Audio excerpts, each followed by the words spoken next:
Selamat datang di Tuan Muda AI, like dan subscribe untuk konten menarik lainnya. Penguasa Misteri Bab 2. Renjian kembali dengan ketakutan melihat pemandangan yang menyambutnya. Seolah-olah orang di cermin rias itu bukan dirinya sendiri, tetapi mayat yang dikeringkan. Bagaimana mungkin seseorang dengan luka pedih masih hidup? Dia memutar kepalanya tak percaya lagi dan memeriksa sisi lain. Meskipun jaraknya jauh dan penerangannya buruk, dia masih bisa melihat luka tembus dan noda darah merah gelap. Ini. Renjian menarik napas dalam-dalam saat dia berusaha keras untuk menenangkan dirinya sendiri. Dia mengulurkan tangan untuk menekan dada kirinya dan merasakan jantung balapnya yang memancarkan vitalitas yang sangat besar. Dia kemudian menyentuh kulitnya yang terbuka. Di bawah sedikit kedinginan mengalir kehangatan.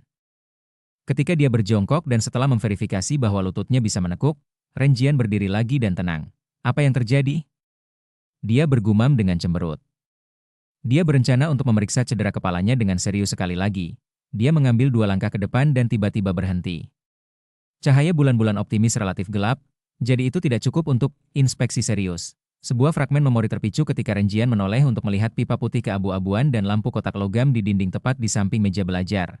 Ini adalah lampu gas paling umum saat itu. Nyala apinya stabil dan kemampuan iluminasi sangat bagus. Dengan situasi keluarga Edgar Valles, bahkan lampu minyak tanah adalah mimpi. Apalagi lampu gas. Menggunakan lilin adalah yang paling tepat untuk kedudukan dan status tubuh mereka. Namun, ketika dia membakar minyak tengah malam 4 tahun lalu untuk diterima di Universitas High, kakak lakinya, Harold Valles, merasa bahwa itu adalah masalah penting yang menjadi sandaran masa depan keluarga mereka. Oleh karena itu, dia bersikeras menciptakan kondisi belajar yang kondusif untuk Edgar bahkan jika itu berarti mengambil hutang. Tentu saja, Harold Valles, yang melek huruf dan telah bekerja selama beberapa tahun, bukan orang gegabah yang tidak memikirkan konsekuensinya. Dia punya beberapa trik di lengan bajunya. Dia beralasan dengan pemilik untuk meningkatkan standar apartemen dengan memasang pipa gas untuk meningkatkan kemungkinan penyewaan di masa depan. Pemiliknya diyakinkan dan menyediakan uang untuk menyelesaikan modifikasi dasar. Kemudian, menggunakan kenyamanan bekerja di perusahaan impor dan ekspor, ia membeli lampu gas baru yang harganya hampir sama. Pada akhirnya, yang ia butuhkan hanyalah menggunakan tabungannya dan tidak perlu meminjam uang. Setelah potongan ingatan terlintas di benaknya, Renjian datang ke meja tempat dia memutar katup pipa dan mulai memutar sakelar lampu gas. Dengan suara tergagap, percikan terdengar dari gesekan. Cahaya tidak turun ke Renjian seperti yang dia harapkan. Dia memutar sakelar beberapa kali lagi, tetapi semua lampu gas lakukan adalah tergagap dan tetap gelap. Menarik tangannya dan menekan pelipis kirinya, Renjian mencari alasannya dengan mengobrak-abrik fragmen ingatannya. Beberapa detik kemudian, dia berbalik dan berjalan menuju pintu. Dia tiba di instalasi mesin yang juga inset ke dinding dan memiliki pipa putih keabu-abuan yang terhubung dengannya. Ini adalah meteran gas. Setelah melihat roda gigi dan bantalan yang terbuka, Renjian mengeluarkan koin dari saku celananya. Warnanya kuning tua dan berkilau perunggu. Bagian depan koin itu diukir dengan potret seorang pria yang memakai mahkota, dan ada tanda 1 pada gumpalan gandum di bagian belakang. Renjian tahu bahwa ini adalah mata uang paling dasar dari kerajaan Loen. Itu disebut sen tembaga. Daya beli 1 sen kira-kira 3 hingga 4 yuan sebelum transmigrasi. Koin semacam itu memiliki denominasi lain seperti 5 pence, setengah dan seperempat. Meskipun ada 3 jenis, denominasi tidak berada dalam unit yang cukup kecil.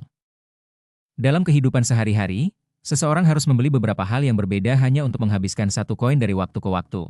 Setelah membalik koin yang hanya dicetak dan diedarkan setelah Raja George III naik ke tahta beberapa kali, Renjian memasukkannya ke dalam mulut tipis vertikal meteran gas itu. Denting. Dentang. Setelah 1 sen jatuh ke dasar meteran, suara gigi gerinda segera terdengar, menghasilkan ritme mekanis yang pendek namun merdu. Renjian menatap meteran selama beberapa detik sebelum kembali ke meja kayu kekar. Dia kemudian mengulurkan tangan untuk memutar sakelar lampu gas. Setelah beberapa sputtering, ada suara yang tajam. Gumpalan api dinyalakan dan tumbuh dengan cepat. Cahaya terang pertama-tama memenuhi bagian dalam lampu dinding sebelum menembus kaca transparan, menyelimuti ruangan dengan cahaya hangat. Kegelapan cepat surut saat Crimson mundur keluar jendela. Renjian merasa tenang karena alasan yang membingungkan saat dia dengan cepat datang di depan cermin rias. Kali ini, dia serius memeriksa pelipisnya dan tidak melewatkan satu detail pun. Setelah beberapa putaran inspeksi, ia menyadari bahwa terlepas dari noda darah asli, cairan tidak lagi mengalir keluar dari luka aneh. Tampaknya ia telah menerima hemostasis dan pembalut terbaik. Sedangkan untuk kotak putih keabu-abuan yang perlahan menggeliat dan pertumbuhan daging dan darah yang terlihat di sekitar luka. Itu berarti bahwa luka itu mungkin memerlukan waktu 30 hingga 40 menit, atau mungkin bahkan 2 hingga 3 jam sebelum itu hanya akan meninggalkan bekas luka ringan. Efek restoratif yang dibawa transmigrasi? Renjian meringkuk di sudut kanan mulutnya saat dia bergumam diam-diam. Setelah itu, dia menghela nafas panjang. Bagaimanapun, dia masih hidup. Setelah menenangkan pikirannya, dia membuka laci dan mengeluarkan sepotong kecil sabun. Dia mengambil salah satu handuk tua dan compang-camping yang tergantung di sisi lemari dan membuka pintu. Dia kemudian berjalan ke kamar mandi umum yang digunakan bersama oleh para penyewa di lantai 2. Ya, aku harus membersihkan noda darah di kepalaku, atau aku akan tetap terlihat seperti TKP. Tidak apa-apa membuat saya takut, tetapi jika saya menakuti adik perempuan saya, Lina Valles, ketika dia bangun pagi-pagi besok, itu akan cukup bermasalah. Koridor di luar gelap gulita. Siluet nyaris tidak ditekankan oleh cahaya bulan merah dari jendela di ujung koridor. Mereka tampak seperti sepasang mata monster yang diam-diam mengamati makhluk hidup hingga larut malam. Renjian meringankan langkahnya saat dia berjalan menuju kamar mandi umum dengan ketakutan yang menggigil. Ketika dia masuk, bahkan ada lebih banyak cahaya bulan, yang memungkinkan dia untuk melihat semuanya dengan jelas. Renjian berdiri di depan wastafel dan memutar knop keran. Setelah mendengar suara air yang mengalir deras, dia tiba-tiba teringat pemiliknya, Tuan Grendel. Ketika air dimasukkan dalam uang sewa, pria pendek dan kurus yang mengenakan topi, rompi, dan jas hitam ini selalu memeriksa kamar mandi secara aktif untuk memperhatikan setiap suara air yang mengalir. Jika air menyembur terlalu keras, Pak Grendel akan mengabaikan semua sifatnya yang sopan dengan memukul-mukul tongkatnya dan memukul pintu kamar mandi, meneriakkan hal-hal seperti pencuri sial. Pemborosan adalah masalah yang tak tahu malu. Aku akan mengingatmu, jika saya melihat ini terjadi di lain waktu, enyahlah bersama barang-barang kotor Anda, tandai kata-kata saya. Ini adalah apartemen paling bernilai uang di kota Tingen. Anda tidak akan menemukan pemilik yang lebih ramah di tempat lain. Menyingkirkan pikiran itu, Renjian menggunakan handuk lembab untuk membersihkan noda darah dari wajahnya lagi dan lagi. Setelah memeriksa dirinya sendiri menggunakan cermin kumuh di kamar mandi dan memverifikasi bahwa yang tersisa hanyalah luka mengerikan dan wajah pucat membuat Renjian rileks. Kemudian, ia melepas kemeja linennya dan menggunakan sabun untuk membersihkan noda darah. Pada saat itu, dia mengerutkan alisnya dan mengingat kemungkinan masalah. Lukanya terlalu berlebihan dan ada terlalu banyak darah. Terlepas dari tubuhnya, kamarnya kemungkinan masih memiliki tanda-tanda cedera. Setelah Renjian selesai dengan kemeja linennya beberapa menit kemudian, dia dengan cepat kembali ke apartemennya dengan handuk lembab. Dia pertama-tama menghapus sidik jari darah di atas meja dan kemudian, menggunakan penerangan lampu gas, mencari tempat-tempat yang dia lewatkan. Dia segera menemukan bahwa sejumlah besar darah telah berhamburan ke lantai di bawah meja. Dan ada peluru kuning di sisi kiri tembok. Melepaskan putaran dengan revolver yang menunjuk ke kuil. Setelah mencampur dan mencocokkan petunjuk dari sebelumnya, Renjian memiliki gagasan kasar tentang bagaimana Edgar meninggal. Dia tidak terburu-buru untuk memverifikasi tebakannya. Sebagai gantinya, dia dengan serius menghapus noda darah dan membersihkan pemandangan. Setelah itu, dia mengambil peluru dan kembali ke sisi mejanya. Dia membuka silinder revolver dan menuangkan putaran di dalamnya. Sebanyak 5 putaran dan kulit peluru semuanya memiliki kilau kuningan. Memang. Renjian menatap cangkang kartrid kosong di depannya dan memasukkan peluru kembali ke dalam silinder sambil mengangguk. Dia mengalihkan pandangannya ke kiri dan mendarat di atas kata-kata buku catatan itu. Semua orang akan mati. Termasuk aku. Setelah itu, semakin banyak pertanyaan muncul dalam dirinya. Dari mana senjata itu berasal? Apakah itu bunuh diri atau bunuh diri palsu? Masalah apa yang bisa membuat lulusan sejarah dari asal-usul yang rendah hati?